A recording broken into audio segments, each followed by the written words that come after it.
Hi hello నమస్తే welcome to Telugu one cinema. This is దివేశ్రీ.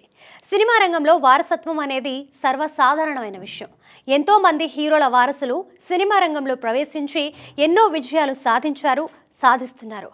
Telugu చలనచిత్ర సీమలో తొలి నట వారసుడు ఎవరు అంటే నందమూరి హరికృష్ణ అని చెప్పాలి. అప్పటి వరకు ఏ తెలుగు హీరో కుమారుడు సినిమా రంగానికి పరిచయం కాలేదు. ఆ ఘనత సాధించారు హరికృష్ణ. 1956 సెప్టెంబర్ 2న నందమూరి తారక రామారావు బసవతారకం దంపతులకు మూడో సంతానంగా జన్మించారు నందమూరి హరికృష్ణ. 1967లో విడుదలైన శ్రీ కృష్ణావతారం చిత్రంలో బాలకృష్ణుడిగా నటించడం ద్వారా తెరంగేట్రం చేశారు. ఆ తర్వాత తల్లా పెళ్ళామ, తాతమ్మక్కల, రామ్ రహీం చిత్రాల్లో నటించారు. ఎన్టీ రామారావు స్వీయ దర్శకత్వంలో ఎంతో ప్రతిష్టాత్మకంగా నిర్మించిన దానవీర సూరకర్ణ చిత్రంలో అర్జునుడిగా నటించారు హరికృష్ణ. ఆ తర్వాత సినిమాలపై దృష్టి పెట్టలేదు.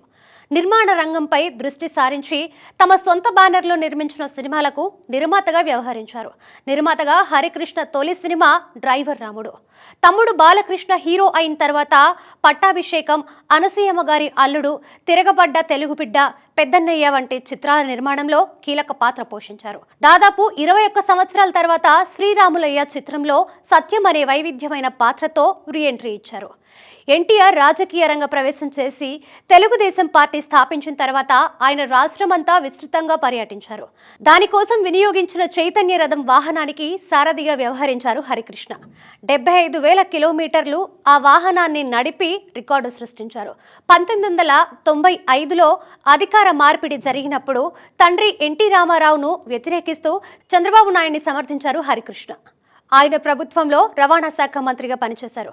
1996లో తండ్రి మరణంతో హిందూపూర్ నియోజకవర్గం నుంచి పోటీ చేసి ఎమ్మెల్యేగా గెలుపు పొందారు.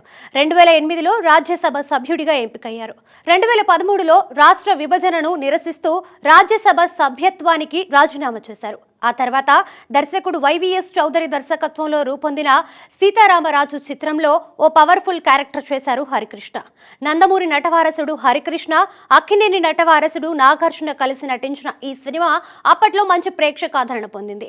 ఈ సినిమా సాధించిన విజయంతో వైవిఎస్ చౌదరి తన సొంత బ్యానర్లో నిర్మించిన లాహిరి లాహిరి లాహిరిలో చిత్రంలో మరో పవర్ఫుల్ పాత్రతో హరికృష్ణ ఇమేజ్ని ఒక్కసారిగా పెంచేశారు.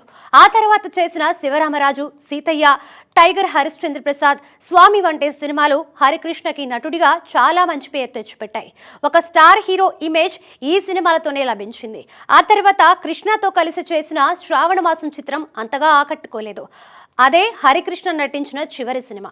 నందమూరి హరికృష్ణ వ్యక్తిగత జీవితానికి వస్తే ఆయనకు ముగ్గురు కుమారులు: జానకిరామ్, కళ్యాణ్ రామ్, తారక్ రామ్. వీరిలో కళ్యాణ్ రామ్, తారక్ ఇద్దరు హీరోలుగా తమ టాలెంట్ ని ప్రూవ్ చేసుకున్నారు.